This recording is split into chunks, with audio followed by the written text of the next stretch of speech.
Hello दोस्तों, दी learning channel में आपका स्वागत है। चैनल में यदि नए हैं तो चैनल को सब्सक्राइब करेंगे। यदि हमारा प्रयास आपको अच्छा लगे तो लाइक करें और यदि कोई सुझाव देना चाहते हैं तो अपनी प्रतिक्रिया कमेंट बॉक्स में व्यक्त करें। चलिए स्टार्ट करने जा रहे हैं डिक्टेशन। स्टार्ट।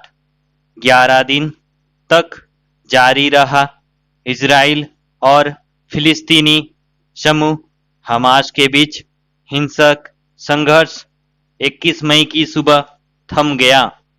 जैसा कि शुरुआती दौर से समझा जा रहा था कि संघर्ष विराम ही एकमात्र रास्ता है, अंततः वह कारगर साबित हुआ। दोनों पक्षों के बीच मिस्र ने मध्यस्थता की। इसकी अंतिम परिणाम व्यापक हानि के रूप में सामने तो आया ही, इससे भी भयावह तो यह कि आगे की कोई गारंटी नहीं कि गुस्सा हमेशा के लिए ठंडा हो गया है। संघर्ष विराम ने अनुकूल माहौल और खतरनाक जोखिम दोनों सामने रखे हैं। संघर्ष विराम जब बिना शर्त होता है तो यह अपने आप में खत्म होते दिखता है। कोई उपाय नहीं होता है कि परिस्थितियों पर काबू पाया जा सके और उपायों को प्रोत्साहन देते हुए स्थायी शांति बनाई रखी जा सके। इजराइल फिलिस्तीन इतिहास पिछले 70 वर्षों के संघर्ष के चलते दुर्भाग्यपूर्ण और द्वेषपूर्ण हालात की तस्वीर है। मध्य पूर्व में हिंसा के ताजा दौर की विडंबना यह है कि विश्व समुदाय द्वारा समय समय पर 2 राज्य समाधान का वादा तो किया गया, लेकिन फिलिस्तीनियों को इसके करीब लाने की कोशिशें नहीं की गई। इससे कड़वाहट भरे संकट के बुनियादी समाधान के रूप में देखा गया, पर अभी यह किसी भी नज़र में नहीं है। शायद यह कहना अधिक उचित होगा कि 2 राज्य का विचार अब मर चुका है। क्या हमें पहले यह नहीं समझना चाहिए कि संघर्ष विराम का मतलब क्या है?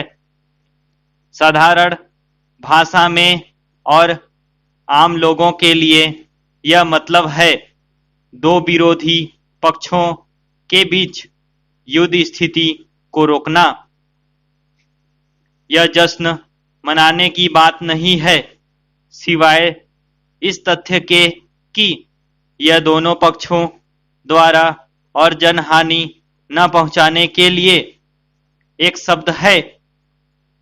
यह तो मैदान से वापसी जैसा है, जहां दोनों पक्षों ने एक दूसरे की युद्ध क्षमता और लड़ाई के संकल्प का परीक्षण कर लिया है और फिर से तनावपूर्ण गतिरोध के पुराने दिनों में लौट आए हैं, जहां कभी भी हिंसा भड़क सकती है और शांति भंग हो सकती है।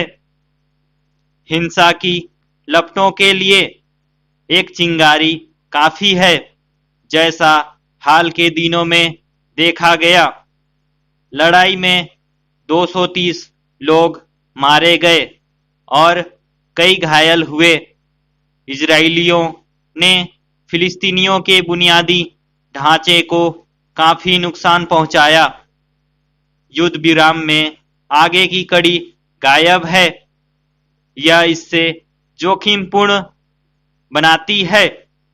अंतर्राष्ट्रीय समुदाय की प्रकृति रही है कि एक बार जब वह ज्वलंत मुद्दे पर अपनी मिशन पूरा कर लेता है तो निष्क्रिय हो जाता है। अंतर्राष्ट्रीय हस्तक्षेप के जरिए हुआ कोई भी संघर्ष विराम दो बड़े मुद्दों पर आधारित होता है। पहला, अंतर्राष्ट्रीय समुदाय अपने हितों को नुकसान से बचाना चाहता है। दूसरा, वह अपनी भावनाओं को प्रदर्शित करना चाहता है कि वह दुर्भाग्यपूर्ण हालात को लेकर चिंतित है।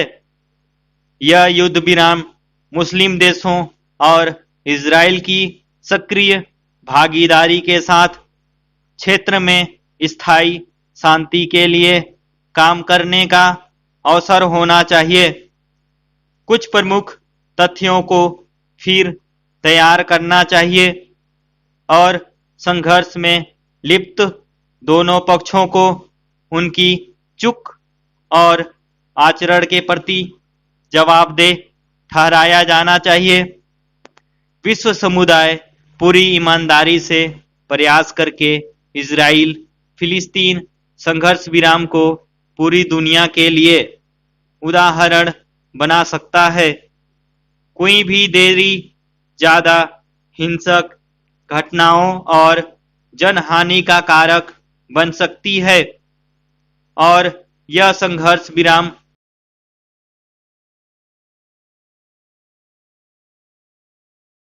में शामिल शक्तियों की विश्वसनीयता कम ही करेगी। स्टॉप। उम्मीद करता हूँ दोस्तों लिखने का प्रयास किए होंगे। यदि डिक्टेशन अच्छा लगे